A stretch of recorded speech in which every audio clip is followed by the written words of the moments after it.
Mikel, what a win through to the semi-finals, and you love a late goal, don't you? I mean, who doesn't? Yeah, very, very happy for the win. Obviously, it's a massive step for us. Playing a semi-finals after 16 years is, you know, something very special.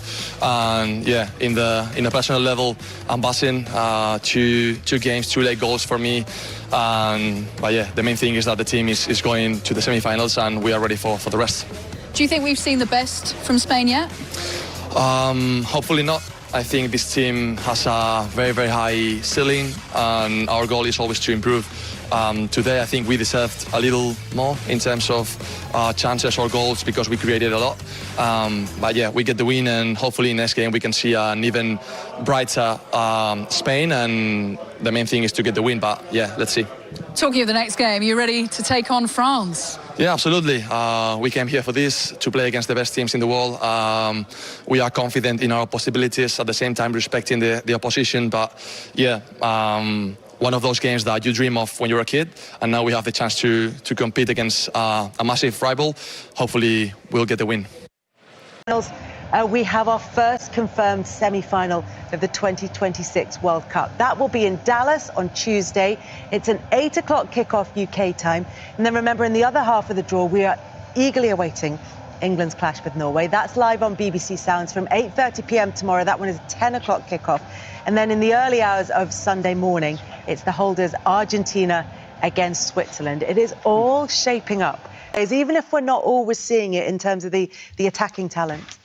Yeah, you know what surprised me here is the mentality from Merino and the difference with Ngoy as a defender. You have to protect the keeper. Yes. I think you don't want but you have to do the extra, to have confidence, but also be a bit negative as well. To think that the keeper, we see the fly of the ball can make a mistake there, but just to protect, and that's the difference that.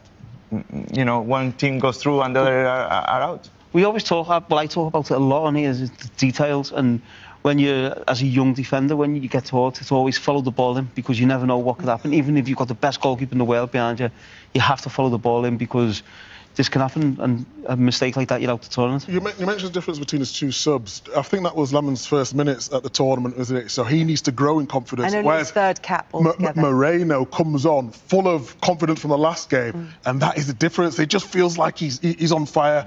I mean, 2 big goals. He must be delighted. What 2 goals? I mean, he's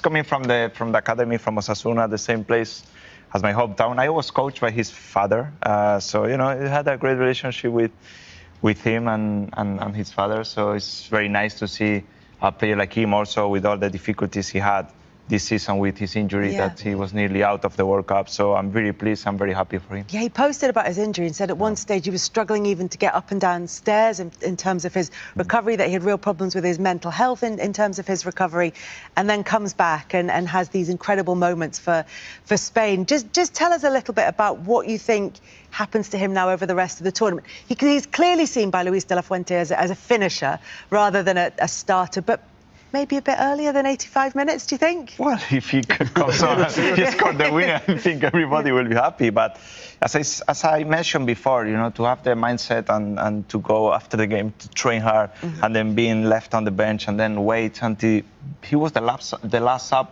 to come on. So that's high credit for him, because that mentality is not easy to have, and you guys know. It's knowing your role as well. I think Lukaku has got a similar role at Belgium, where he's been coming on a lot around about the 60-minute mark, and knowing what the importance you are to the team. I think that's the main thing. If you're left on the bench and you're not aware, you're having that conversation with the manager, you can be a bit down and a bit disruptive and whatever, but if you know that you're going to come on and the manager rates you highly and potentially you come on to get your team to the next round of the World Cup, then I think that's a little bit different. Well, just tactically, it's understanding the game. Moreno, one of his best attributes is running into space. The second half, the game always becomes stretched and open, and it just suits him perfectly. Yeah, and I love the idea that he's sitting on the bench, completely unbothered at 1-1, going, just wait, 85 minutes, I'll come in and I'll fix it. Well, we said we were talking about it, weren't we? And we said there's the match winner when he was on the bench. Yeah. So you just felt Spain started getting balls through the lines, didn't he? And you just felt he's going to have an impact. All right, you want a pat on the back, do you? To be fair, he is here for his analysis. So it's fair to highlight when it goes well. But do you know, it nearly did turn in the second half because Belgium had so many chances and they really put Spain under the cosh. Well, this is what I was talking about in terms of Belgium. I thought it was excellent. You see Kevin De Bruyne here getting the ball between the lines, sort of doing what Spain were doing to Belgium at times. And then you've got Doku in wide area. The run from the Kuiper, that is really good. Pulls Rodri out, and that little 1-2 with Kevin De Bruyne, leaves space for the Kuiper. And this is what they can do, and that's why I was surprised the way they were set up early in the competition. I didn't know what Belgium were, and then they had that really good result against Senegal, giving them that confidence. Raskin, who was playing at midfield, sort of giving them the energy going forward. Lukaku, obviously, coming on, trying to make a difference. I think he could just lift that there to give Lukaku more of a chance. De Bruyne turning on it, getting that shot. But I was really impressed with Belgium at the time, and then here's the incident here. It's not a penalty. It feels reminiscent of what we saw in the Champions League final, isn't it? Where it's a player onto his teammate. Correct. And that's why it can't be. But you see there, with that chance there, really good defending from Spain. And that's a clearance, not a back pass, isn't it? Just while we're clearing up decisions. Yeah, it's very clear. It's very clear. Was it clear? Yeah. Winning goal. We've talked a lot about Micah Merino. We've talked a lot about his ambition to come on and his mindset to be able to come on that late.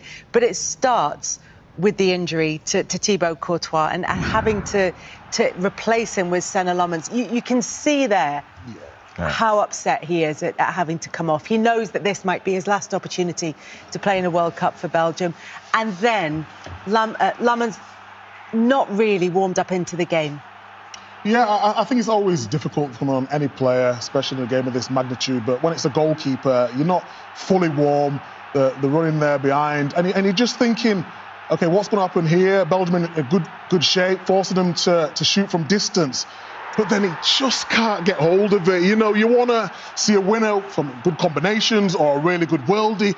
But to have that from a goalkeeper, to make a mistake, I just feel sorry for him. But look at the anticipation for Moreno. That's what he's brought on the pitch to do. And having said that Lommans wasn't warmed up, Merino had only been on the pitch for 117 seconds when he scored that goal.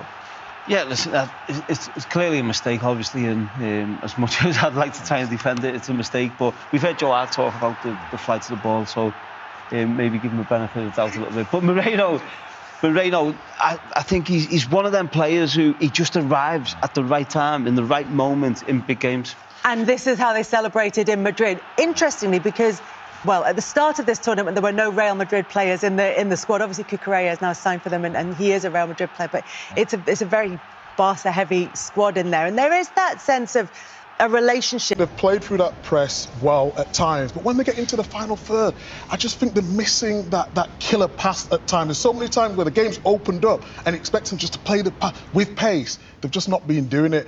Of course, they got the goal, but I just want a little bit more. When I said before, they've been very good, but not scintillating. That's exactly what I meant by this performance. And the sort of implication of that was that there is another gear for Spain to go into. Now would be a really good time for them to find it. Yeah, I think it's time for it. I think once they got ahead, we felt that Spain could score the second before half-time, but I think Belgium scored a very nice goal. Yeah, but the Spain goal, first of all, let's take a look at that one, because although it was scored by Fabian Ruiz, it's not really where your eye was drawn, Wayne. No, and there's a few questions about the defending as well, but I really like this from the relationship between Porro and Yamal. And Yamal's movement here is very, very good, very clever. And you see here, he goes running behind, then that little change of direction. It doesn't come to him, and again, there's a little change of direction here, gets him that little yard of space, and a really good pass to Porro. Olmo in a really good position where you'd expect him, and Ruiz following him for the tap-in. But I want to talk about it from a defensive point of view. Once you get into this shape, you're in a very good shape there, Belgium. You see the Kuiper, and you see Ruiz with Van Aken there, who scores a goal. But I don't understand why he needs to go now. Obviously, Doku, he's going to switch off. He's a winger. If he stays in line, then you can double up. He's already got Raskin coming over. And then look at the distance between Van Aken and Ruiz, who scored the goal. So although they've pressed well at times, it's just them little details where you know the whole question was, can Doku defend? And he does do his defensive work, but it's the little moments where you're up against clever players. that you will get hurt. So he's willing, but just not 100% able to do the defending. Exactly that. It's about position, where you position yourself. So if you're in the defensive area where he is, he's just got to switch on a little bit more. When you're further up the field, you can afford to switch off because of where the ball is. But when you're in the defensive areas, you just got to open up your body a little bit more, have that communication with the keeper, and that goal can definitely be avoided. It's ball watching as well, and I think a lot what we've seen there was ball watching, and against the top teams, when they're clever and they play in between the lines and they move the ball quick, within a split second, you've lost your man, that's it. You can see the goal. So you just need to make sure you open your body. You get taught as a kid, you're always looking over your shoulder. You have to do that against the top teams, otherwise you get punished. But the problem is, when Belgium have been pressing, they think the job's done. Once you get into them areas, you've still got to concentrate exactly like you're saying. And as a defender there, you'd be saying, in front of you, a bit of communication there. Yeah, what I've seen is that Spain, they were 2 against 3 on the side. Lamine Jamal with Porro. And then they went 4 against 3 in the box. They were 3 man free on the box, which I think at this level, they defended the zone, but there were 3 coming in the box for free. It's crazy from Belgium, I think. I think very quickly you could see Spain run away with this game. And listen, that mightn't happen, but I think if they keep defending the way they do, they might, get a bit of luck and go and get the next goal. But I think within a split, amount of time, split seconds, this game could be go away from them. Yeah, those seconds and those moments for Belgium might well let Spain in yet. And as you said, Spain might take the game away from Belgium. But as it stands, Belgium are very much in it because they got their equaliser from De Ketelaere. Yeah, we sort of highlighted him before the game, and I talked about that movement. And sometimes the movement in there, you don't have to go first post and then second post. It's just about making sure you're onside and then timing your run to perfection, because the back line have to move up and back where the ball is going, and he's just got to anticipate and time his run perfectly. And there's people saying it's offside in here. Ask me, but it was. It wasn't. It wasn't. But he stays in the goal. Yes. He doesn't move from the goal. You have seen few seconds. He stays so. This is what I was talking about in the first game with Ronaldo. And listen, Ronaldo was miles offside at times where he weren't getting back on top. But that is so clever when you're starting offside position. You're behind the defender. He doesn't know where you are, and then if you get your time right to get back in front of him, it's impossible for the defenders. You know how hard it is, though, and you'll know as a defender, when you've constantly got to look at the ball and then look at the line as well. So as you're going up and then seeing, is he going to cross it, when to drop off, when to push back up. So the line actually wasn't that bad, but the movement from De Ketelaere was just spot on, wasn't it? As soon as the ball went wide, then he was onside because Cucurella was there, and then you are in the wrong position. But as a forward, obviously, you two being defenders, as a forward, we look for that, we wait for that moment. We look. I know if I'm just behind you and the ball's out wide, you have to look at me, and you have to keep looking and scanning. But then if I get my time right, the minute you take your eyes off me, that's my cue to go across it, and that's exactly what he's done. It's a great movement and a great header. It was the tightest of offside decisions, though, so the timing had to be absolutely spot on. And we were talking about the Belgian press, and Micah, you were saying that they're getting it's almost right for them, but just maybe needs a bit of tweaking, a bit of polishing. I think it's a bit of both. I think they've been very brave in the way they want to set up. So you see Belgium here with you see Rodri, but I don't know if it's a good thing or a bad thing, because Spain could play through the press, but at the same time, Belgium are trying to be brave. You see the amount of space left in the middle of the pitch, and that's why Wayne, you was talking about potentially, if the game materials like this, they might find it difficult. But these are the little details we're talking about. If Imal just pops that round the corner in that space and they get the 1-2, on another opportunity, they could have been punished for that, couldn't they, Wayne? Yeah, I think it's crazy. I think against the top team, we done it against Barcelona in 2009, got popped all over the place.